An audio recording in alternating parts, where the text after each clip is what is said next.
chicken producers hope that Trade, Industry and Competition Minister Ebrahim Patel will re-enact import duties on bone-in chicken.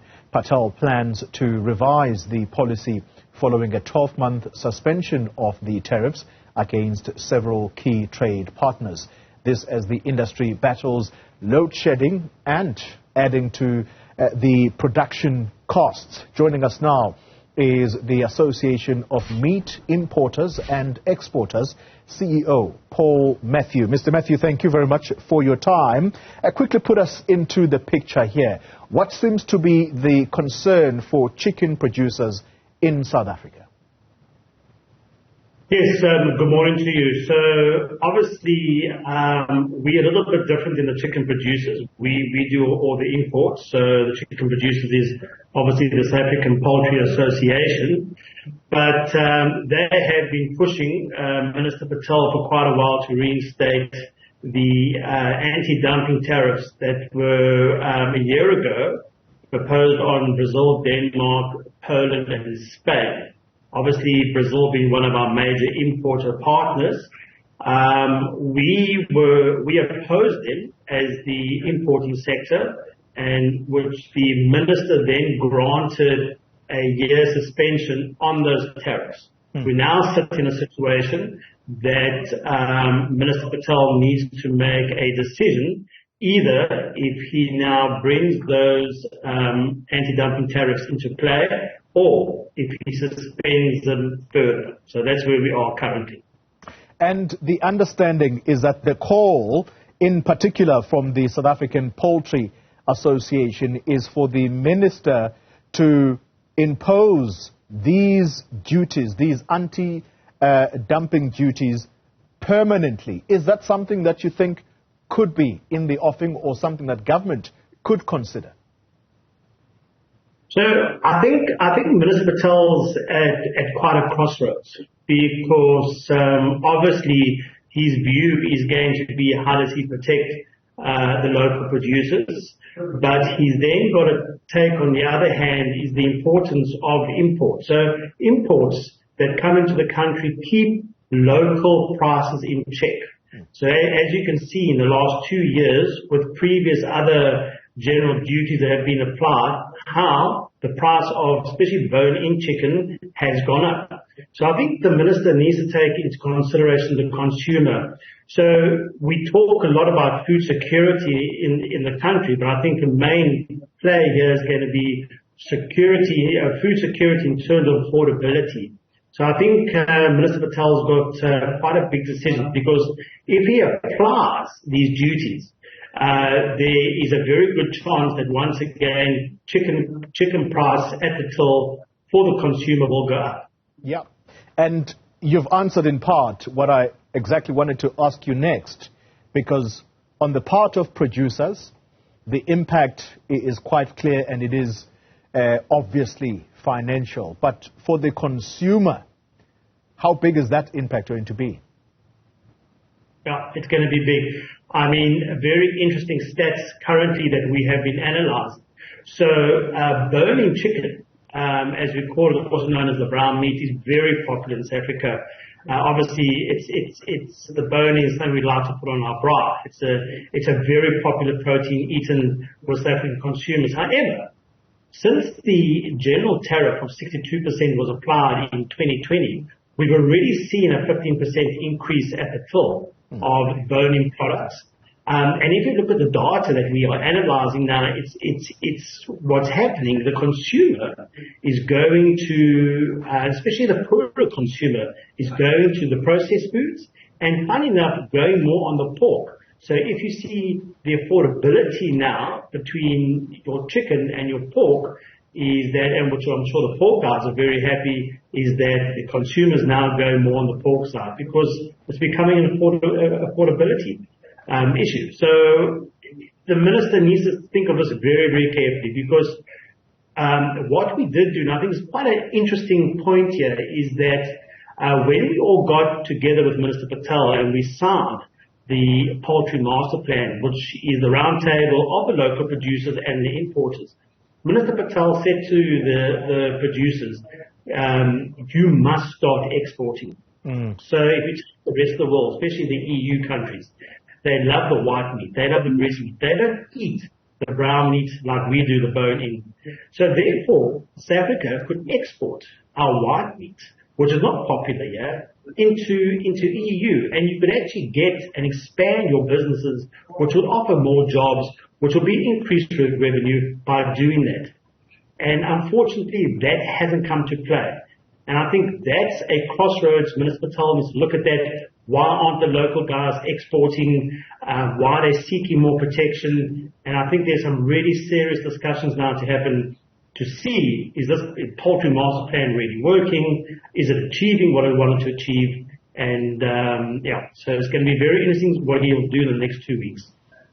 The other element here, Mr. Matthew, has to do with the poultry industry as a whole, or should I say in general, fighting off things like avian flu, which again puts a strain on the bottom line. As we speak, Argentina currently banned from exporting owing to the outbreak of the highly pathogenic avian flu influenza, or as they call it.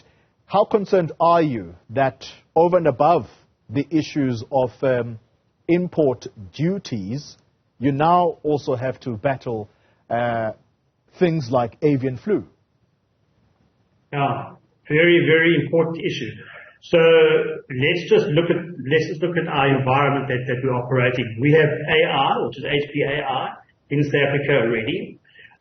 December last year, we saw a shortage of poultry, especially to the quick service industry, and that's due because you didn't have the reduction in imports. I mean, we're really down about 34%. Remembering the imports play about a 20% role in our industry because our industry cannot produce enough of the product that South Africa consume.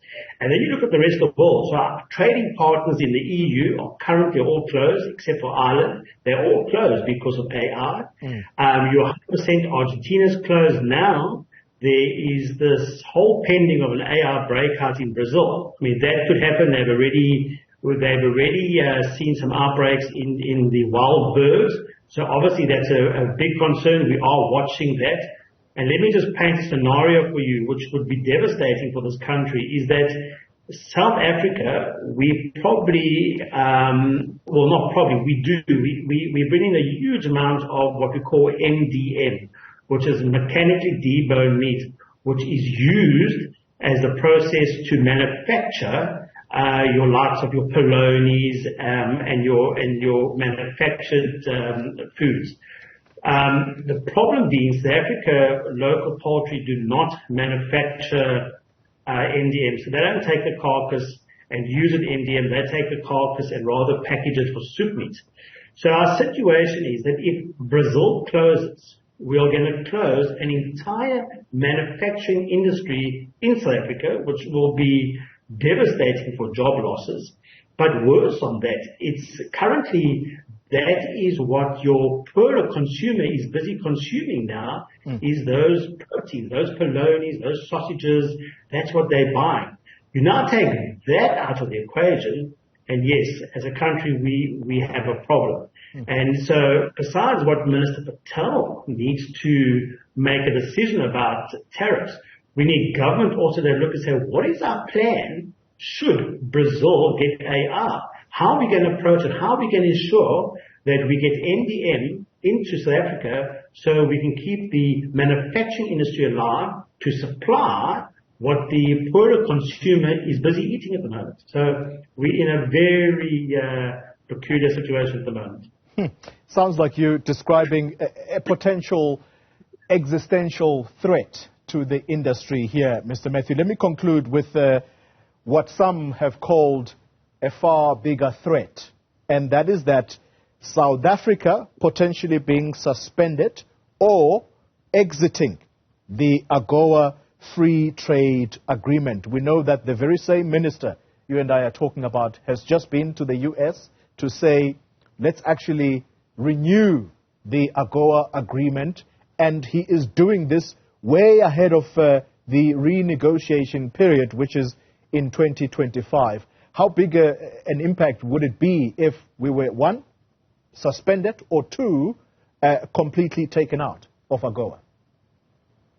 Yeah, I think as a country, and you're right, as a country, we need to look at this as a country. I think we'll be hugely affected.